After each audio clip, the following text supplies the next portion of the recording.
Alright, well, we've talked about some private land setups, some public land strategies and tactics, and we're going to briefly get into some gear. Obviously, the latest and greatest craze is going to be saddle hunting, and then I think this year, probably a little bit last year, but for sure this year, I would say the biggest deal is the one stick method and rappelling down from the tree and saddle hunting. And I'll just be 100% honest, and if I offend you, I don't mean to, but I think there's a lot of hunters out there doing the one stick method just because they want to look cool climbing trees. Me being a bigger guy, I'm 6 foot, 230 pounds, I'm all about comfort. I like doing all-day sits, obviously, during the rut, and so I don't want to be miserable. And in dark, I have a bigger foot, and I'm clumsy, and so the one-stick method and rappelling method is not for Daniel. I do have, just got a brand new saddle. I bought the new Trophy Line Covert saddle. I just got the brand new XOP Ultra Series Minis, and really excited to get in the woods with those. But Charles here has an awesome setup. You've got some Shikar sticks, and is it a Shikar stand too? It's so it's out on a limb Shikar FXD. So these are the fixed position ones. Cool. The normal Shikars have a knob where you can adjust the stand off, and then the stand is also made by Out on a Limb, and it's called the Hush stand. I'll just let you kind of hold it and kind of go over your setup and what you really like, what led you to this specific setup. Obviously, this is going to be your public land setup, your hang and bang. You know, obviously, private land, I would hope you're smart enough to hang a couple stands and not have to do a setup. But I hunt some private land. I do a hang and bang because I'm chasing specific deer and trying to corner in on them and try to catch them in an area where I don't have a stand. So sometimes that does work. But for the most part, your hang and bang, your saddle hunters, your saddle setups, those are going to be for your public land guys. So go ahead and tell me, exactly what led you to this. Out of all the choices out on the market today, what exactly was your draw to this specific setup? Great question. So, as I mentioned earlier, I started with the Menards hang-on stand with the heavy steel sticks, and I quickly realized if you walk any distance at all, like, you're making noise and it's so heavy, and I was like, this isn't going to work. And so I did a little research, and having multiple kids, the budget becomes a very important thing. And so I started with an XOP Vanish Evolution. It had just come out, and I bought some Bass Pro API hunting sticks because I knew I was going to chop them down and customize them. And so I ran that setup for 2 years, and I really appreciated that stand. So if you're a hunter on a budget, the Novix Hilo or the XOP Vanish Evolution are just amazing place to start. I still like that stand. I ended up selling it because for me, the main thing, obviously this is a super lightweight setup. I think it weighs 13.5 pounds as it says. For me, it's the profile of walking through the woods. I also am really clumsy. I don't know how many times that I've fallen down and cracked my head on the stick, or I jumped a fence one time and my XOP had the seat hangs down really far, and it got hung on a T-post, and just hit me so hard in the head, and I wiped out. And so just over time, I was wanting to find something with a really small profile, which is why a lot of people saddle hunt too, because you're just carrying a little platform, a couple sticks, and your really small profile. I haven't quite made the jump. Daniel was gracious enough to let me try his saddle tonight, but I haven't made the jump to that, and so I was like, I need a stand system that's really small. So, and this, just looking at this, like, this compacts down like super nice. Like, it's got a really good low profile to it. Especially, I'm in a different boat, and you'll see my setup in a later video. I tend to have a bigger setup because of filming. I film everything, so I have camera gear to take with me, a tree arm, microphone stuff, extra batteries. Like, I tend to take some extra gear to the woods because of all the filming I do. And so Charles isn't a filmer. He's strictly just a hunter. And so this, again, it goes back to really finding what works for you. And again, there's so, like we were talking earlier in my basement while we were doing some bow work, you know, between the two of us, I can guarantee you there's probably thousands of hours we've spent on YouTube, you know, trying to find the stuff. And this is exactly why we're filming this Front Porch series, is so that you can see what us average dudes are running and what works for us. Majority of the time, I hunt by myself. Charles hunts by himself. And so, again, it's going to be trial and error. You know, finding what works, trying different stuff. And Charles knows as well as I know, sometimes, you know, that does get expensive. But if you find what works for you and you invest in it, and you invest in good quality equipment, it's going to be stuff that, it's not like the Menards $40 stand that may crap out on you, you know, at the end of the season. So go ahead and go back into this. And so I was looking for something really low profile. The Hunting Beast stand, amazing stand, $625. My wife was not on board with that. Lone Wolf Custom Gear also makes an amazing system. It's even more low profile than this. It packs down really nice. $500 for the stand. I was looking at that, but this was $350, right in the kind of the mid price point. Not the upper end, but also not the XOP Vanish Evolution or the Novix Hilo. And so I said, I really want to try this stand. So I bought the stand, and I was planning on running my API hunting sticks. Well, I think I was the very first customer to get the Hush stand. And the owner of the company called me like the day after I got it and was like, hey, what do you think about the stand? Any improvements? And I just really, really appreciated the customer service that I got. And I didn't like the way that my API hunting sticks were packing. And so I said, you know what?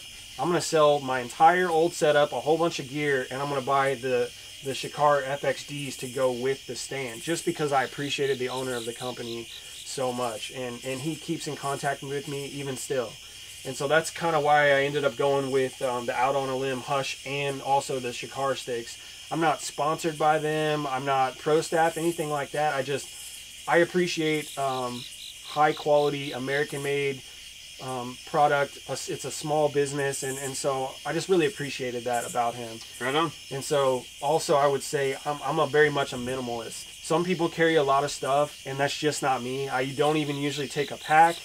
You'll see I replaced the stock straps with these tethered Versa straps. I have these like super cheap junky backpack straps that are really small. I put a little bit of 550 cord, and there's a tiny bit of felt on a couple of the loudest places. But I mean, I'm a minimalist. I carry this on my back, and then I have my harness on with with my lineman's belt in one pocket. And then I have the strap for the stand and my tether in my other pocket. And then occasionally I'll carry a limb saw if I know I'm going to need it. And I might have on a headlamp. And obviously your bow in your hand. Yeah, my bow in my hand. I mean, and that's it. Like I don't take water. I don't usually have a knife. I don't usually take my pack. Now, granted, I don't get to do as many all-day sets just with the family situation. So, you know, I'm usually hunting 2 to 4 hours at a time. Right. But I mean, I don't even run a seat pad on my XOP. I didn't run a seat pad. I'm just a very minimalist hunter, and I know a lot of guys aren't, and I think there's room for everyone. Sure, absolutely. So what are I know you were showing me earlier, what are a couple new pieces of gear you were thinking about trying out with this setup? Oh, that's a great question. So, and just to let everybody know, in the description of the video, I will throw up a link in the description to this stand and these sticks. So if you're interested in them or have looked at them but haven't made a commitment yet and want to look at them, we'll throw that up in the description too, so you can see it. So me personally, I'm an XOP guy. I've ran XOP now for the last 3 years. And so getting the new Ultra sticks, and then looking at potentially getting some more stands with them. I have 4 of their stands right now that I run on private ground, and then I also have a hang and bang setup that I run of theirs. And for me, being a bigger guy and being over the 200-pound mark, I prefer some gear that is rated for bigger guys, just because for safety issues, that's just my luck. I have fallen out of a tree stand before. I had a climber break on me mid-descent. Thankfully, I was not injured. And the tree stand company was incredible. Their customer service was great. But after that, I started buying the bigger, heavier gear just for my peace of mind. And again, it doesn't mean that gear like this is bad or won't work for guys like me that are 6 foot and 230. But it's just one of those things with when I put a hunting boot on, I wear a size 12 or a 13 hunting boot depending on the company. And so I have a bigger foot profile and a bigger body profile. I'm not easily hidden behind a small tree. Yeah. So I tend to use some bigger, heavier gear. And that, again, it's all personal. It's just what I like. This is what Charles likes. So go ahead and show us just what's a couple of the new things you're gonna give a try and see if you like them. Yeah, so one of the big kind of crazes in the last few years has been aiders. So a lot of people like to add an aider to their climbing stick, especially, you know, my API hunting sticks were 24 inches step to step. These are 17, you know, and I got long legs, so I can step pretty high. And so I said, you know what, I'm gonna try an aider. So last year I made a junky aider myself and just ran a one-step aider on my bottom stick. And so I said, I'm gonna try a couple more. And so I bought some aiders for these sticks, fixed aiders, a 2-step for the bottom and a 1-step. And I practiced with it a few times, and I'm just really not a huge aider fan. I just don't particularly love them. If you haven't checked out Jacob Meyer's video on him trying to climb a 5-step aider, you got to check that out, because I mean he's trying to climb up, and you know the aider is really long and it kicks out to one side. And aiders, they can be a little tough up in the tree if you're hanging a mile from the truck in the dark on public land. Like, I mean, I have fallen one time too, and I didn't have any phone service, and I mean, so I'm just not a huge aider fan. And so I was researching and I found this product, and it's called a Versa aider. And so I'm going to try that this year because it straps onto your shoe, and then you take this bungee cord and you clip it up around your neckline, and then this loop is always in the same spot. It holds the loop there, and it's very lightweight. It's like 2 ounces. And so you just pop this onto the Versa button, and you can use this to climb up the tree. And for me personally, it feels a lot safer and a lot more secure than those fixed aiders did. Right. And I'm in the same boat. I'm not an aider fan. I've tried them. And again, it goes back to me having a bigger foot profile. You know, wearing a 12 or a size 13 boot does not work well with an aider, and with how big I am, it's just not a solution to me. So last year I ran the Lone Wolf full-size sticks. I did mind the extra weight, and I could get to the 20, 22, 23 feet that I was after. And with me having a bigger boot and being 6 foot tall, you know, I tend to be able to stretch out my sticks further than the average size guy that might be, you know, 5'9", 5'10", and wearing a 9 or a 10 size boot. Yeah. So I've just never been an aider fan. And even with my new XOP Ultra series that are 18 inches long, you know, I'm still not going to do an aider.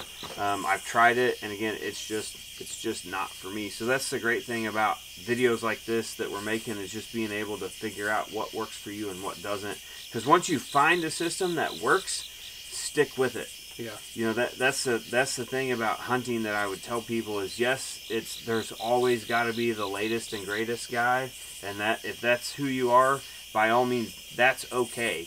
You know, that's you. Once I find something that works and I find a system that I like, I tend to try to stick with it, you know, for as long as I can, until I feel like there's something better that can improve it.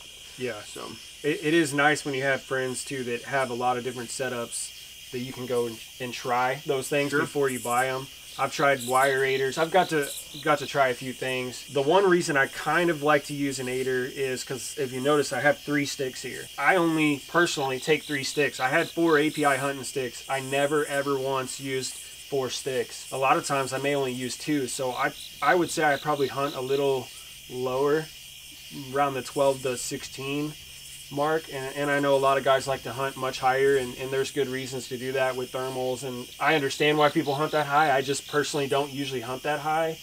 But with these 3 short sticks, I wanted something, if there was a situation where I needed to get 18 and a half then that's why I'm going to try the Versator. And this is not the end all be all. I do like it, but in my practice with it, I've noticed it's much harder coming down. Going up, you can pick it up with your arm and you can set it on there, and that's no problem. And then when you step up, this will pop right off the stick.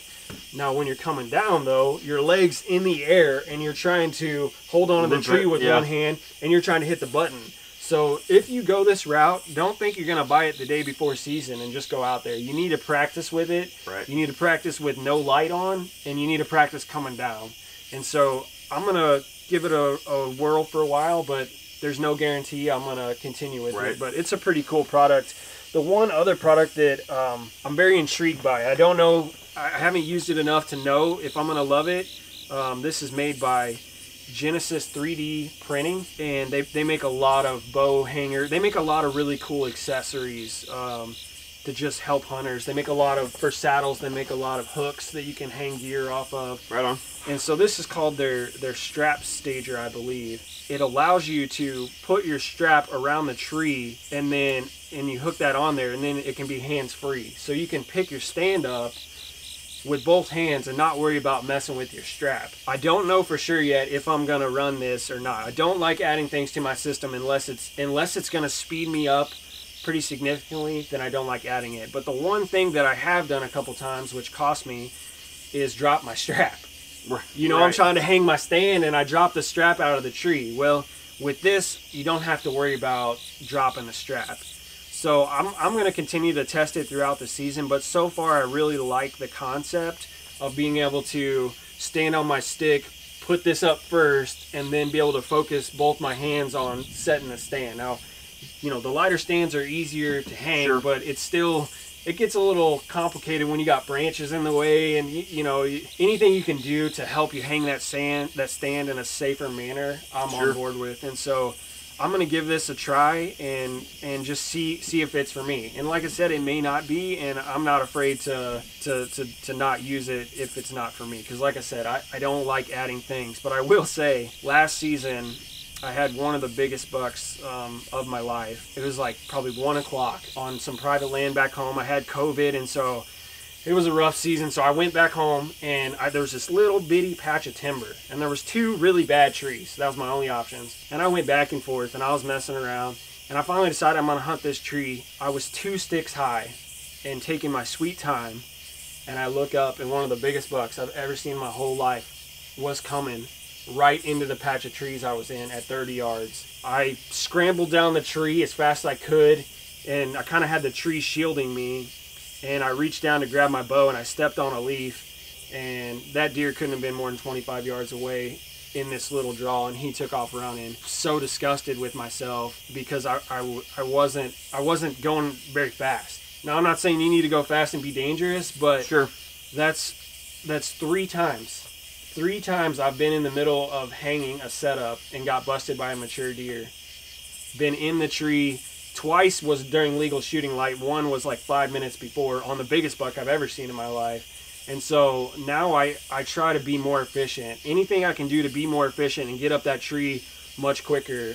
Sometimes those seconds make all the difference in the world, and it did last season for me. So, and again, I agree with that. And I know one of the things that I'm really big on gear-wise is, and I have to take a backpack because I have so much gear with me that I take. But if you do take a backpack, which I know a ton of hunters do, know your backpack inside and out. Know where your zippers are, know where your flaps are, know what's in what pockets. You know, I have the Eberly Stock X2 backpack, which there'll be a video gear review on that later coming up. But I know that backpack so well, I can completely pack, unpack, and repack it in the dark with no flashlight. Wow. I know where every piece of gear goes because of having to get set up, like you said, in an efficient time manner with my camera gear, and because I have to add, you know, 3 or 4 extra pieces to my gear by the time I hang a camera arm, get a camera on it, get a microphone hooked up, get all my other stuff hooked up, make sure that my batteries are good. I'm horrible at getting all the way up the tree and then realizing I left my camera card in my computer.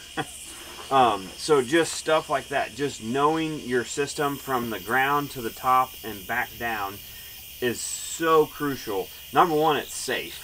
Yeah, you know, knowing your absolutely. equipment and how it works and what it's doing, but also just being able to know your stuff. You know, in the event that your flashlight burns out, you forget your flashlight in the truck, or whatever the case might be, you know, just knowing your gear in and out is so crucial. And it's a great deal that Charles brought up about practicing. Practice your setups. Go climb some trees with your gear. If you're using new pieces of gear, try them out and test them out before testing them in the field. Yeah, in the field. Absolutely. Because that's the one thing you don't want, is to get up there and to have just a disaster and ruin a day of hunting, because then it makes it that day much more enjoyable, because then you drag yourself and all your gear out of the tree frustrated, mad, trunk slam it, and then go home in a bad mood. So but man, thanks for joining me tonight. What a great conversation. Hope you guys enjoyed this video.